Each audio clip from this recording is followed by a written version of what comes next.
yebo kudunyiswa. Oh Nkosi yami, ngithanda wena, ngifuna wena,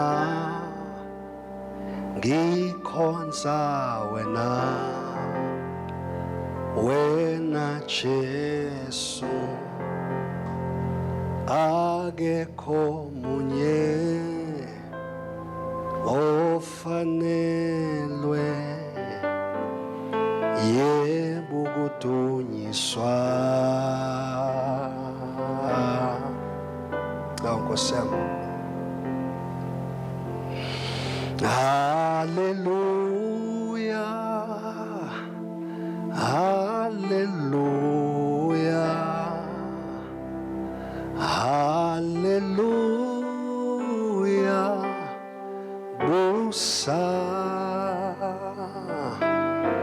hallelujah,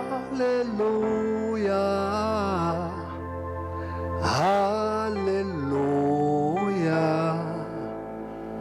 akekho onje nawe.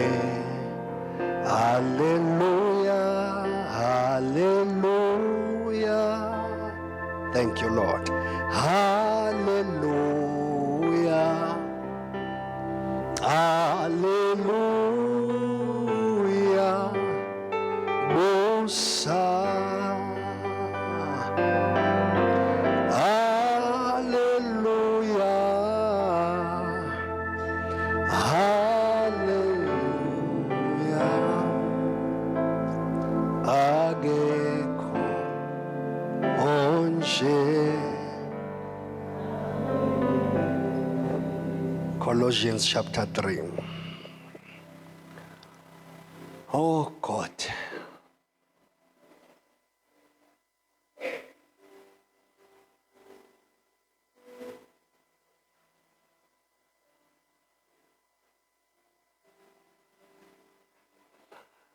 Bazalwane, we are still on the subject, the salvation of your soul. Hallelujah.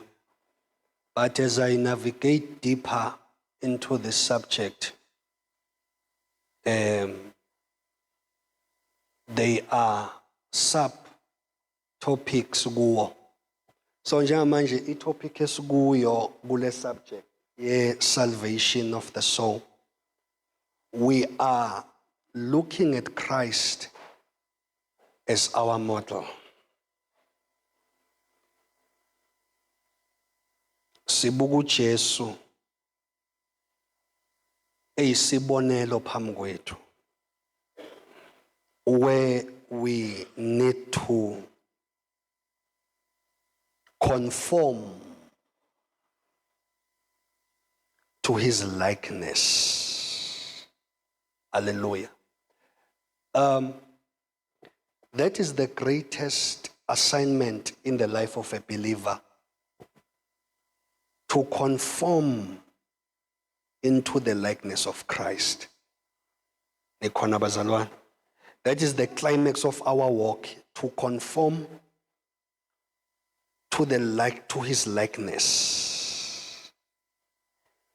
Endleleni esicabanga ngayo, we ought to conform to his likeness. Indlela esidila ngayo nezimo esibhekana nazo as believers, we ought to conform to what, Bazalwa? To his likeness. The way we walk with God, indlela esihamba ngayo noThixo, uKristu mele abe imodel. In other words, mele sifunde kuye ukuthi how is it done. Buka nje ukuthi uJesu ube munye kanjani with the Father. Simuzwa econfessa boldly and saying, me and the Father are one. Ati, he who has seen me has seen the Father. Obone mina usembonile ubaba. Now the question will be to you as a believer, can it be said the same thing ngathi? Can you boldly confess ukuthi who has seen me has seen Jesus. Ubani laphakathi kwethu bold enough to say obone mina umbonile uJesu. Asikhumbule phela uthi uJesu njengalokhu ubaba ebengithumile ukuthi ngenze intando yakhe, uthi nani within the same manner nami ngiyanithuma. I'm also sending you ukuthi hambani nokwenza. So uJesu is saying ubudlelwano noma the relationship I held noma I hold with the Father kuyi portion yokuba wothunyiwe ngubaba. Uthi nani I'm now taking a position of a father kini and you must take my position as well. Nami sengiyanithuma. Glory to Jesus. So uJesu ke mayezothi mina nobaba simunye obone mina ubone ubaba. Umbuzo usuthi to us as believers, can it be said the same thing ngathi? Ungakusho yini ngokugcwele ukuthi obone mina umbonile uJesu? Noma kuwe it's always about excuses. It's always about ukuyibona. Inkinga yabazalwane ukuyibona bengafanelekile. Hallelujah. Ziningi izinto othi mawuyibuka then you just disqualify yourself. Just because of some certain failures. Just because of some certain miscalculations ngokweinqumo zakho. Listen bazalwane, God is greater than our mistakes. Listen, I'm not promoting mistakes. Yezwala bazalwane, I'm not promoting ukungami kahle nenkosi. Oh, if there's anything you have to be careful of, ukuma kahle noThixo. That is why even if kunezinto eyisakuhlula, kubalulekile to fight tooth and nail ukuthi lezi zinto zibe right. I must be in the right standing with God. So I'm not promoting ukuba clumsy ekholweni kwakho. But ngikhulumela noma ngikhuluma nomuntu othola ukuthi they are in a position where they are not proud of what they have done. They are not proud of some decisions in life abawathathile nkhona bazalwane. Kodwa manje sebeme kahle nenkosi and in their hearts they are willing to do what is right. Sengithi kuweke, if you are that type of a believer where you say enhlizweni yami sengiyilungiselele ukwenza okufanelekile phambi kwenkosi, I'm saying to you ke, your mistakes can never be greater than the works of Christ in the Mount Calvary. Amaphutha akho can never exceed umusa owadedelwa esiphambanweni uma uJesu efa. Uyabona nje mayethi uJesu kufeziwe wayechaza lokho ukuthi indaba yomuntu noNkulunkulu ukuthi bengatholani, it is now sorted once and for all. Ake sithi once and for all. Yes, lento sitshela ke ukuthi uma umuntu genuinely receive Jesus as Lord and then they thrive to conform to his likeness, kuzokwenzeka endleleni kube namaphutha, kuzokwenzeka endleleni kube khona ukushayisa kuba khona. I'm saying if you are that type of a person, your mistakes can never exceed the righteousness of God. Oh Nkosi, ngicela ukusho lokho. You are not holy because you are not doing 1, 2, 3. You are holy because he is holy. Ngoba kunezinto ozoyikala ngazo ukuthi angikwenza ukuthi only to find ukuthi kunomuntu ongakholwa ongakwenzi futhi makungathiwa iholi bazalwane. When you speak about holiness, we are talking about the nature of God, not ukwenza komuntu. Angazi le ukuthi ke lapha sizoyidrilla kanjani kodwa izangena. When we speak about holiness, ngoba manje Abantu abaningi bayaxakeka ukuthi kanti iyini holiness. Last week I tried to explain ukuthi holiness it's all about being one with self. Into eyenza kuthiwe God is holy.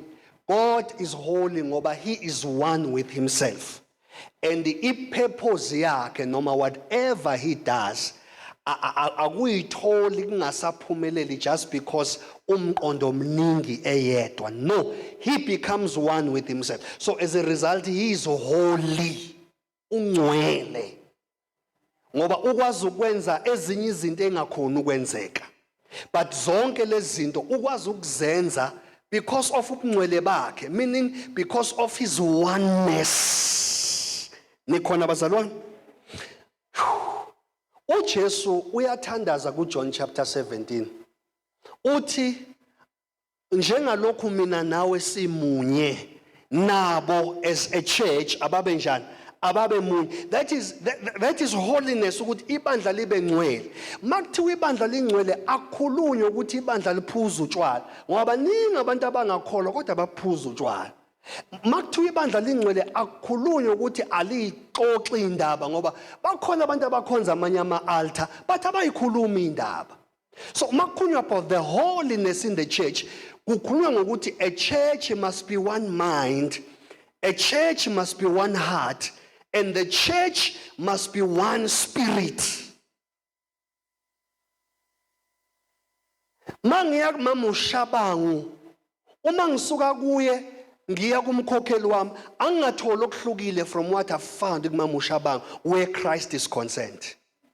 Angithi nje bazalwane, akumele mangifika kulo mzalwane nginambithe uNkulunkulu, mase ngifika lo nginambithe ukuhluleka. Hayi, mele sibe munye. That is holiness in the church. Yezwakala bazalwane. So number 2, when we speak about holiness, holiness is the fruit of grace. Isithelo somusa. Dlamini uyithatha phi leyo nto? Lithi iBhayibheli negazi lakhe senziwe njani? Sincwelisiwe. Uyabona konto yenzile la? No, it was because of the work of grace that you were, I guess I was made. Yeah, lithi iBhayibheli you were made holy. Nenziwa nabangcwele 2, nenziwe ukulunga. You are made the righteousness. Uyabona? Simukele lokhu ngenxa yokusebenza komusa. So makuthiwa umzalwane ulungile, it's not ngoba khona izinto azenzayo, khona izinto angazenzi. Ulungile ngoba wenziwe olungile. Ungcwele ngoba wenziwe ngongcwele ukuthi ube ngcwele. Now ke umbuzo usuthi ke, so mfundisi, just because holiness ayihlangene nokuthi ngenzani, ayihlangene nokuthi nginobani kanjani. So what do you say? Do you mean I can do however just because I am made holy, just because I am made righteousness? No. When you say mawuqala uthi angisabhemi, ukuqala kwakho ukungafuni ukubhema akukwenza ube ngcwele. You were whole ubhema. Lezo ngisusela umsindo, kodwa ke we need to be correct scriptural. Izongisusela umsindo kubantu be-religion, but it's fine. Ungcwele uphuza utshwala, you are holy. But mawusuqala uthi I'm taking a stand now. Yabona? I will no longer drink alcohol. I will no longer smoke. What are you doing now? You are responding to the holiness of God that is at work already kuwe. As a result, irresponse yakho to this working holiness iyona ke qala ekwenza ukwazi ukukhuluma ilanguage ye-victory.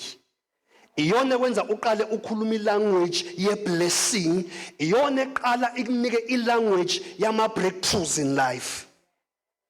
That is why you are made holy, but ngoba uyaqhubeka nezono uzohlupheka uzunuke. Uyoba umuntu omsindo uyoze uye e-psychiatric ward, but you are made holy. But what is a game changer la? It is you responding to this holiness that you are given. Or no, I need to preserve, I need to protect, I need to carry, I need to host well this holiness. How do I host this holiness? Ngoku responda nge character that is godly. But i-character godly ayikwenza ube ngcwele. I-character godly, it is your response to the holiness that was given to you. Now, as a result, you begin to live victoriously. Mawuqala uthi, I am blessed coming in, I am blessed going out. Leyo nto iyamanifesta ngoba i-character yakho godly has set a ground for this holiness to produce results.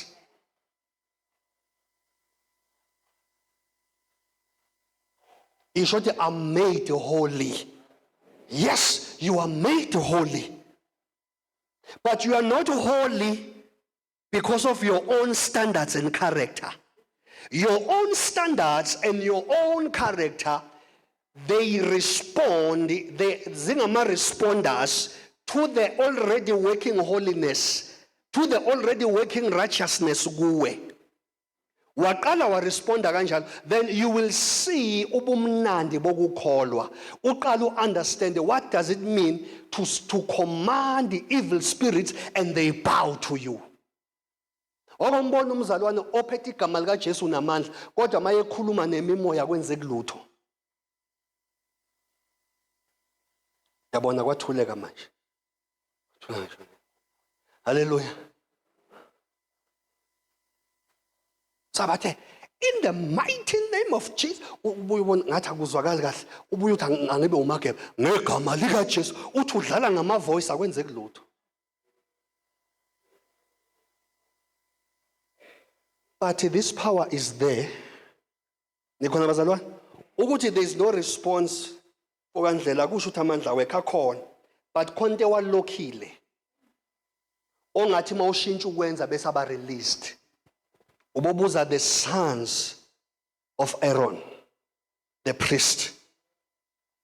IBhayibheli babe dlala ngabazalwane eThempelini. Benza yonke imikhubo ongayicabanga. Then the Bible says kwafika impi izohlasela. The very same ark, the very same mphongolo abangawuhloniphi ngokuthi ba respond emngcweleni bomphongolo ngecharacter. Bawuthatha baya nawe empini, thinking they will be saved, thinking God will rescue them. They were killed in the midst of the ark.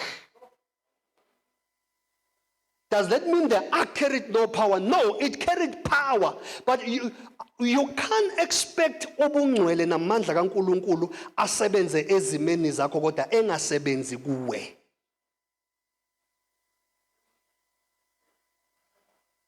So abantu mawukhuluma ngeholiness bafuna ukhulume ngama do's and don'ts. Angijoli. Angihamba amaphathi. Zingaki izangoma engahamba amaphathi. Zingaki izangoma engajoli. Engamatshitshi ke wes. Yo angangeni ke lapho.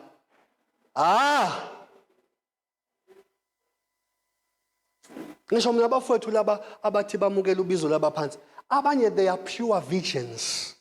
So imagine ubungcwele bukaNkulunkulu into ephakeme kangaka uzoyihlanganisa nemizamo yomzimba. Neglory yomzimba obolayo. Hayi bazalwane, ireligion lesimoshile. Ejizwa ngisho kuqala ngathi kuyabheda empilweni yakho, ngisho nokukholwa kwakho kuyaxeka ngoba ubungcwele ubuncikise ekutheni wenzani.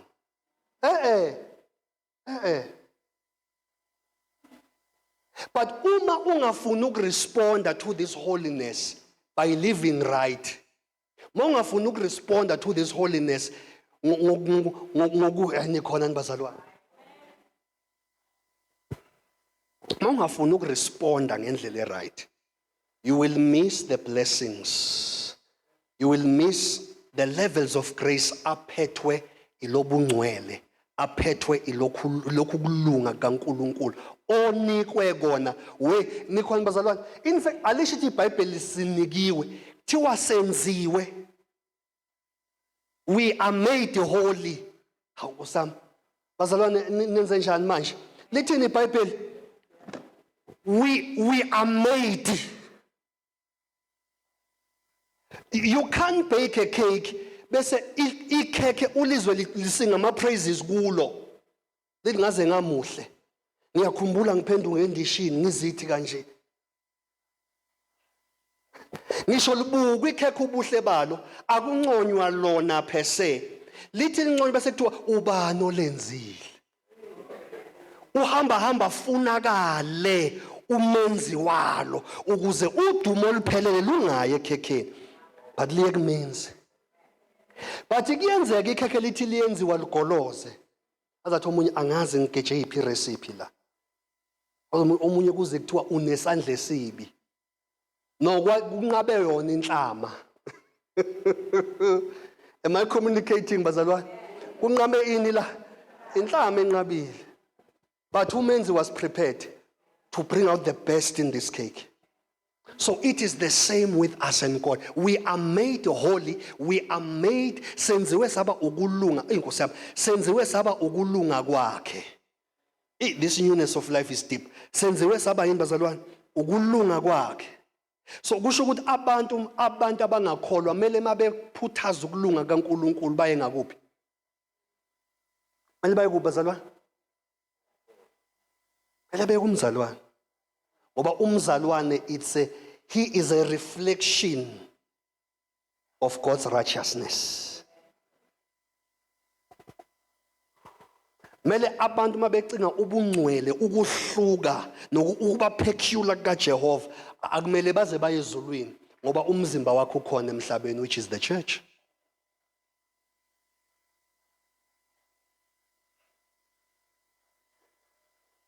Usuyabona ke why we need to model Christ. We need to model him.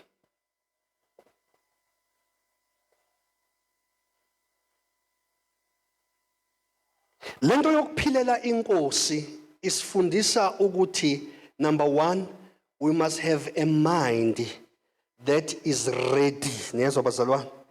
We must have a mind that is ready to seek that which is of God.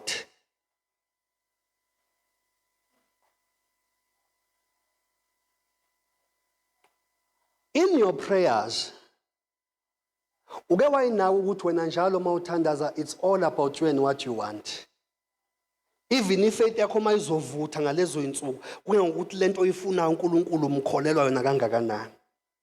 But has your faith bent so much just to cry phambi kwakhe and say, "Oh Nkosi kuba ngufuze."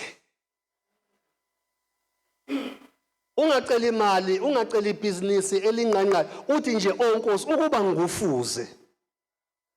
You even go on fast.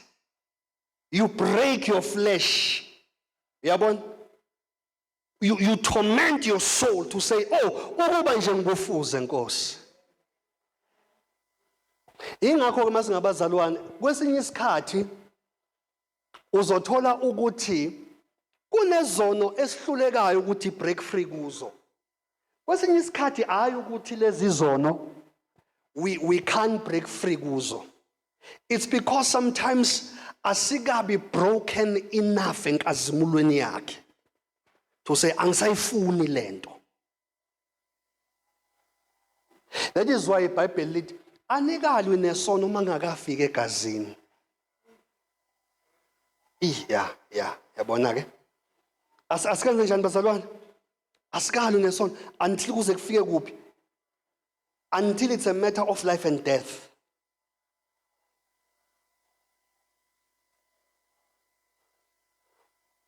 Lento yobungcwele nokufuna ukubreaka free Moya ngisize le ngichaze ngalendlela ongitshela ngayo. Lento yokufuna ukubona ubungcwele bukaNkulunkulu empilweni yakho benza izinto. Now khumbula ngitheni lithi iBhayibheli, you haven't fought sin if it's not to a point of blood. Leyo nto ikhuluma ukufake. Nikhona bazalwane? Now let us look at an eagle. Ukhozi once la discover ukuthi impiko zalo can no can no longer trust the air malindiza. Even selbona ukuthi ama-claws alo sometimes they miss the target. Even amehlo asegcwele ama-layers enza ukuthi i-vision yokhozi ibe vivid lingaboni kahle. You know the culture of the eagle. They say it goes to the highest hill. Lo prepared liyazi ukuthi ngoba ngiyalapha, it's not a matter of minutes, but it will take days without food, because for me to eat I must hunt. So mangilapha ngiyolungisa ubumina kusho ukuthi I must be prepared even mentally ukuthi kunezinto engizomnishakala zona to get what is necessary. So kuthiwa ukhozi lifika to the highest cliff yekudwala lapha phezulu. Uma lifika for days lusuke libamba idwala lizama ukulikrefa, not so. The time lilihwaya kwenzakalani, lezi inzipho ezindala ziyaphuma kuthiwa ziyancontuka, and mind you uma incontuka it's also bleeding. Phase 2 thiwa in the very same rock. Yabona ukhozi man, yabona ukhozi luyakholwa. In the very same, I guess it in this very same rock. Mighty Jesus. In the very same rock, thiwa ibig yalo lishaya net so multiple times, and akukho mnandi. Ngoba manje le big lendala melenze njani, it must come off, and again it is bleeding. Lothi lisuka ibig seyiphumile, inzipho seyiphumile, iphase yokugcina another days without food, lizohlala lapha lishiswe ilanga linethwe izimvula. Angazi kuthiwa lenza kanjani la ukuncontula lezimpiko ezindala, and luzolinda ukuthi lezimpiko ezintsha azibe strong enough, because uma lisuka la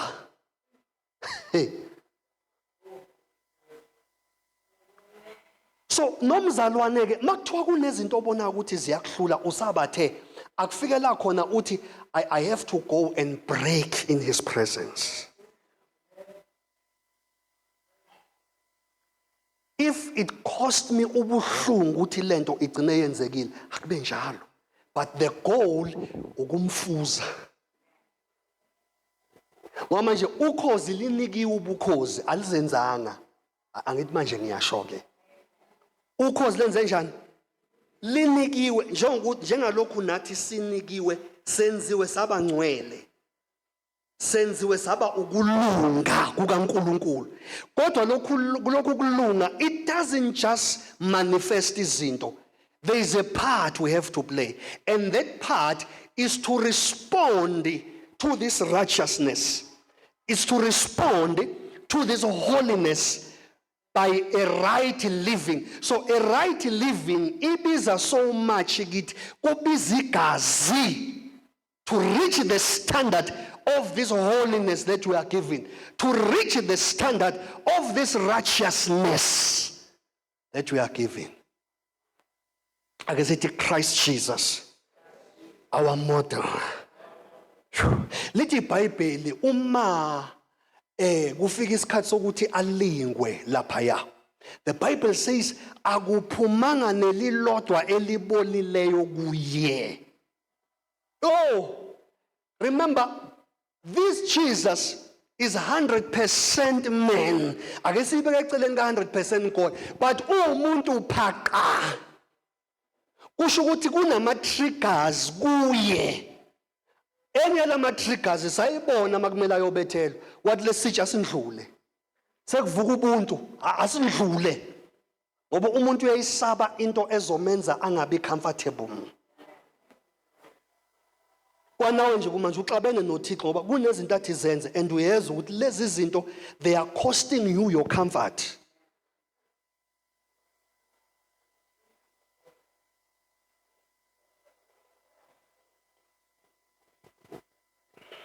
I was praying the other day like ebusuku evikini. Ngathi uma ngibuyela endlini after what the Holy Spirit told me and showed me, ngabhala status esithi uyabona uma kuthiwa there was any time where I have to live for Jesus, this is the time. This is the time. Listen bazalwane, anginitshele mhlambe ngami. Kubhlungu kungabi nampilo. Hallelujah. Kubhlungu kunjani? I don't have a life mina bazalwane. Yeah, don't have. Izinto engithanda ukuzenza. Abantu engithanda ukuchitha nabo isikhathi akwenzeki. Sho sengithanda. But sometimes ngibona uma ngifosta ngenkani, it becomes life threatening. And these days ngivele ngathi fine. Yenza ngendlela yakho. It's fine. It's fine. Ibhlungu lento ngiphilisa yona, but it's fine. It's fine. Okuhlakazekile uzokuqoqa wena. Ngoba manje ngeslo engiphenduka indodana embi kuwe. Ngoba manje nami ngimdala kunezinto engifuna ukuzenza. Manje nawe umile la. So it's fine. Yenza ngendlela yakho. So kubhlungu ngabi nampilo. Izolo I was so super tired. But I was here ngo past 11 ebusuku. Endlini ngifike kuyoshawa 1:10. I was walking with the guys. Kushe sabulawa imoto sengilele. Yaqonda ngqo imoto okhalweni. Ubonga time. Hey. Shandu ngabe utheni inciko. Ngabe moral service ushishana. Ngizwe ukuthi I don't have life on my own.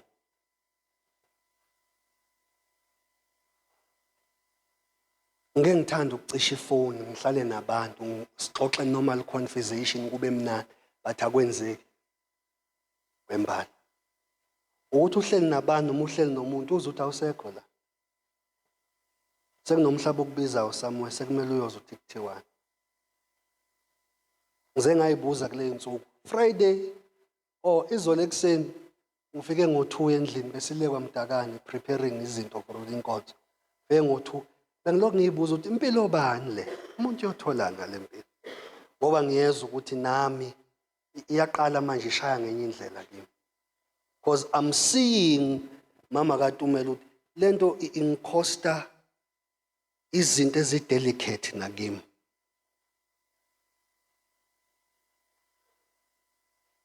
But what can we say? We need to reach Christ. Lithi iBhayibheli ukuze nami ngubambe lokhu yena angibambela kona. Yini la sibambele yona? Ukuphila ubuNkulunkulu. Mighty Jesus. Thiwa ubaba uzithi ubaba uBhengu angazi kulabo babethu bala eKZN abadala noma ubaba uNgithi. Thiwa njalo bethi mayengena ku fasting unogogo ade ejwayele ukuthi kodwa mntanami wayilambisa kwenze njani? Ngangixukelwa enye incebo. Thiwa njalo gogo bembuza ngisho emlungisela amahewu ngoba maye entabeni ubendlule eduze kumuzi kalogogo. Thiwa lo baba between ubaba uNgithi noma ubaba uBhenga angisakhumbuli kahle. Thi ubaba uNgithi. Bathi ubejwayele ukuthi irespond yakhe for years avele athi ngikuphi igolide. I'm digging gold. Atloko ngokulamba mntanami athi yebo. There is a gold I'm digging. There is a gold I'm digging. Kuthe mase kuvuka abantu kwabafile. Thema sekwenzeka izimanga engachazeki.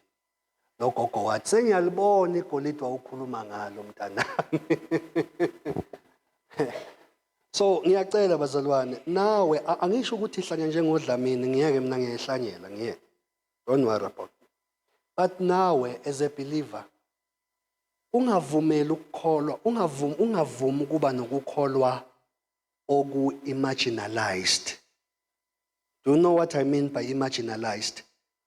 Ngikhuluma when uthatha izinto ezi-sacred neziyi-mystery ziphenduke zibe into ejwayelekile. That is to imaginalize. Lento by its nature bekuyinto that is so sacred and mysterious. it is meant to change lives, but uyithathe wena uyisuse kuyiposition yayo uyenze ijwayeleke.